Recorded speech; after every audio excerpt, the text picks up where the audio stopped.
Hello everyone and welcome. My name is Mike. Now, when we usually think of serial killers, we think of, John Wayne Gacy, Ted Bundy, those who were captured and imprisoned. But what about those who were never captured? Those who killed, went on killing sprees, and got away with it. Those who were never identified other than whatever nickname we gave them. Some perhaps still killing to this very day. Let's take a look at 4 serial killers who were never caught.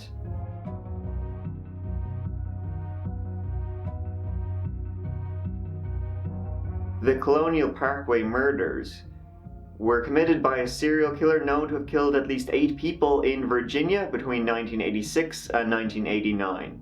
During that time, 3 couples were murdered, and 1 couple is missing and presumed to be dead. The killer has never been identified. The first 2 known victims were Kathleen Thomas and Rebecca Ann Dowski. On October 12, 1986, their bodies were found inside Thomas's car along the Colonial Parkway in Williamsburg, Virginia. An autopsy found rope burns on their necks and wrists, signs of strangulation. Their throats had been slashed, and diesel fuel was poured over the bodies and the car, but failed to ignite, as diesel fuel won't ignite over an open flame. Their purses and money were found inside the car, so it wasn't a robbery. It appears that Thomas may have struggled with her attacker, as a clump of hair was later found between her fingers. Both women were fully clothed, and there was no evidence of robbery or sexual assault. So why were they killed? On September 27, 1987, David Knobling and Robin Edwards were found shot to death. Knobling's pickup truck was found with the wipers and radio on, and some articles of clothing inside. On April 10, 1988, Cassandra Lee Haley and Richard Keith Call were reported missing after attending a party during their first date together. Call's car was found, unoccupied, on the Colonial Parkway the next day, with some articles of clothing inside. Neither body has been found, and both are presumed dead.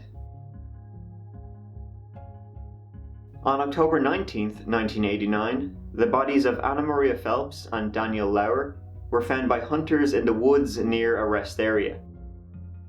At least one of the badly decomposed bodies appears to have suffered knife wounds. In June 2010, the victims' families requested the assistance of a retired Milwaukee Police Department homicide detective, Steve Spingola, a detective with a national reputation for excellence. After visiting the crime scenes, Spingola spoke with family members, tipsters, and law enforcement veterans. It looks like they put up a struggle, but not a major fight. There weren't injuries to their knuckles other than the hair in the hand. Spingola proposed that the murders were the result of multiple serial killers, not just one, which is infinitely scarier. As of 2018, the killer, or killers, remain unidentified, and the investigation continues. FBI and Virginia State Police investigators have speculated that the suspect might be a law enforcement officer, a National Park Service ranger, or someone impersonating one, or perhaps a rogue operative from the Central Intelligence Agency, which has a training facility nearby. Some investigators believe the Colonial Parkway murders were committed by more than one perpetrator, working as a team.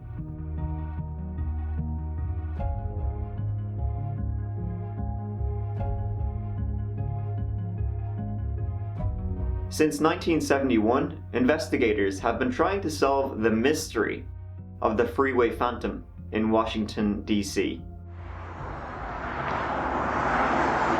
35 years ago, the district's most notorious spate of unsolved serial killings began. 6 young girls were abducted, some were raped, all were strangled. The killer was never caught, but he was given a name, the Freeway Phantom. To date, nobody has been identified as being responsible for the 6 murders attributed to the Phantom, and there doesn't appear to be a firm suspect. Despite receiving numerous tips via phone and mail, alluding to potential suspects, the task force set up by the Metropolitan Police Department is no closer to solving this case. The first murder believed to be the work of the Freeway Phantom was that of Carol Spinks, a 13-year-old girl who had been sent to the grocery store. She was abducted while walking back home, and 6 days later, her body was found on an embankment next to the freeway. On July 8, 1971, Darlenia Johnson was abducted while traveling to the recreation center where she worked. Her body was found just 15 feet away from where Spinks had been discovered, 11 days after her disappearance. 10-year-old Brenda Crockett was sent to the store by her mother on July 27, 1971, but she never came home. A phone call was placed by Brenda to her home 3 hours after she had gone to the store, and it was answered by her little sister, who was 7 at the time. Brenda, who was crying, said, "A white man picked me up, and I'm heading home in a cab." She told her sister she thought she was in Virginia. The call ended abruptly, with Brenda saying bye, and disconnecting the call. Another call came through a little while later, this time answered by the boyfriend of Brenda's mother. This time, Brenda repeated what she had said earlier, and the boyfriend told her to get the man to come on the phone. He heard heavy footsteps in the background, and Brenda quickly said, "I'll see you," and hung up the phone. Brenda's body was found a few hours later by a hitchhiker. She had been strangled with a scarf. On October 1st, 1971, Nana Moshe Yates had been walking home from a store when she was kidnapped. Within hours, her body was found near Pennsylvania Avenue, strangled. Brenda Woodward got on a bus on November 15th, 1971, heading for her home. Police found her body around 6 hours later. She had been stabbed and strangled, and a coat was put across her chest. In the pocket of the coat, there was a note from the killer. Written was, "This is tantamount to my insensitivity to people, especially women. I will admit the others when you catch me, if you can." It would be another year before the next victim was found.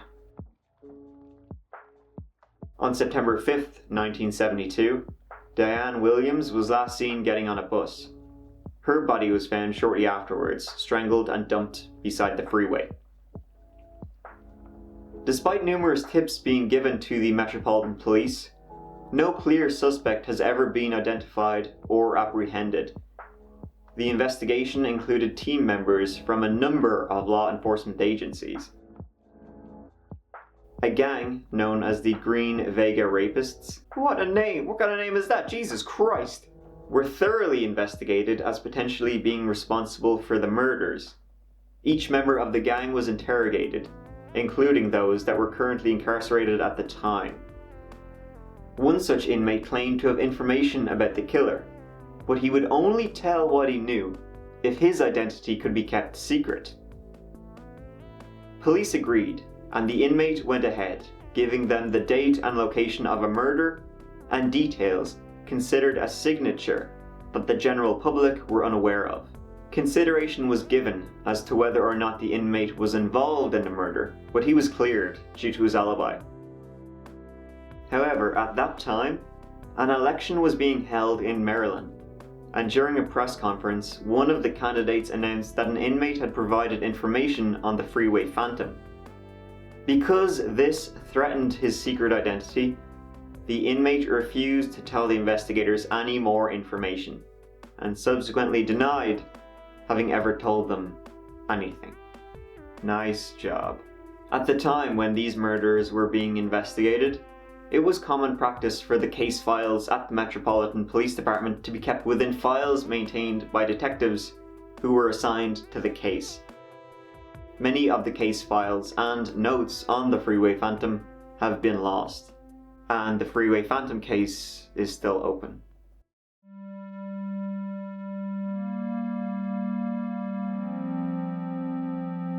The I70 Killer is a still unidentified serial killer who has killed at least 6 store clerks in the Midwest in 1992. His nickname comes from the fact that several of the stores where his victims worked were located just off the, well, you know. His victims were usually young, petite, brunette women. One of his victims was a man, but he is believed to have mistaken the man for a woman, as he often wore a ponytail. It began on April 8, 1992, with the murder of 26-year-old manager Robin Fuldauer in Indianapolis. She was alone in the store when she was shot, having been murdered sometime between 1:30 and 2 p.m. The next 2 murders occurred on April 11th in Wichita. The victims were Patricia Smith and the store's owner, Patricia Majors. As this was the only case involving multiple victims, investigators believed the killer was under the impression that there was only one woman in the store. Sometime after 6 p.m., the women allowed the killer into the store, thinking he was a customer they were waiting for a specific item. After the women were murdered, the actual customer arrived to pick up the cummerbund and came face to face with the I70 Killer. The I70 Killer let the man go, who immediately notified police once the killer left. This led police into believing the I70 Killer was only after female victims. On April 27th, Michael McCown was killed. McCown was the only man killed during the spree, and is believed by investigators that the I70 Killer chose the store because the store's woman's name, Sylvia's Ceromatics. Because McCown wore a ponytail and was shot from behind while he was kneeling to stock shelves, he may have been mistaken for a woman. On May 4th, Nancy Kitzmiller was killed while working alone at a footwear shop in St. Charles, Missouri. She opened up the shop at noon and was found dead by customers at 2:30 p.m. The final confirmed murder occurred on May 7th in Raytown, Missouri. The victim was Sarah Blessing, who was working in her gift shop. The murder occurred during the day, and the owner of the video store next door saw the killer enter the shop, heard a pop, and then saw him leave. He discovered Blessing's body after checking to see what had occurred in the store. The I70 Killer was described as being a white man in his 20s or 30s, tall, thin, and having lazy eyelids and sandy blonde or reddish hair. The police never identified any possible suspects, and the I70 Killer is now classified as a cold case.